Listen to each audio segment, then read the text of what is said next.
जी 1984 में जब विश्व हिंदू परिषद का पहला प्रोग्राम हुआ था मंदिर निर्माण के सिलसिले में, तब से मैं अयोध्या जा रहा हूं और राम जन्मभूमि और बाबरी मस्जिद के विवाद के हर आयाम को बहुत करीब से देखा है।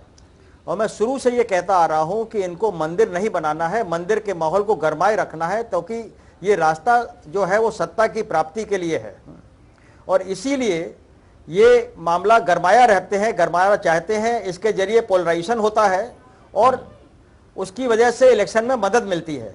मंदिर निर्माण लक्ष्य नहीं है, मंदिर के मामले को गरमाए रखना, लोगों में जोश बनाए रखना और इसी तरीके के माहौल बनाए रखना ही जो है इनका मकसद रहा है। क्योंकि मंदिर बनवाना होता तो फिर मंदिर के लिए सेक्रीफाइस अगर करना होता तो अटल बिहारी वाजपेयी की भी सरकार आई थी केंद्र में, वो भी 6 साल रहे, तब भी हो सकता था। लेकिन वो मंदिर बनाना इतना आसान नहीं है। जैसा कि अजय कुमार जी ने कहा, मैं बात मानता हूं इनकी कि संविधान के अंदर बनेगा, नियम कानून के अंदर बनेगा और सबकी सहमति से बनेगा तो मंदिर तभी बन सकता है। और ये दोनों विकल्प अभी बहुत मुश्किल लग रहे हैं कि कोर्ट का मामला जैसा कि ठंडे बस्ते में है और जो पक्ष हैं वो भी नहीं चाहते हैं। तो लेकिन माहौल को गरमाए रखना है, ये दिखाना है हिंदू जनमानस को कि देखिए हम मंदिर बनाना चाहते हैं और हम बनाएंगे।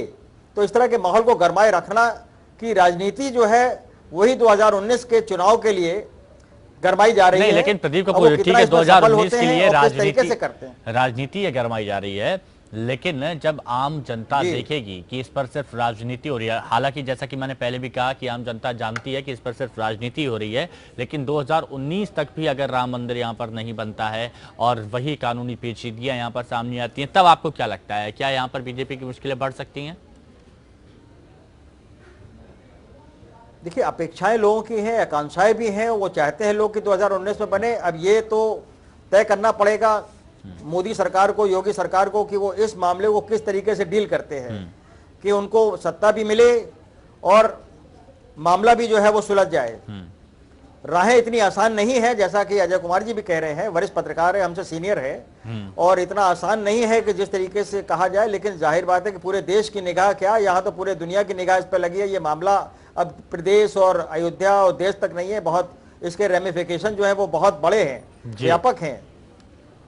तो इसलिए अयोध्या का मसला जो है वो सब लोग उसको बहुत निगाह से देख रहे हैं। देखिए, एक बात और भी है हिमांशु जी की, अब कोई भी नहीं चाहता कि अयोध्या विवाद में कोई दंगा फसाद हो।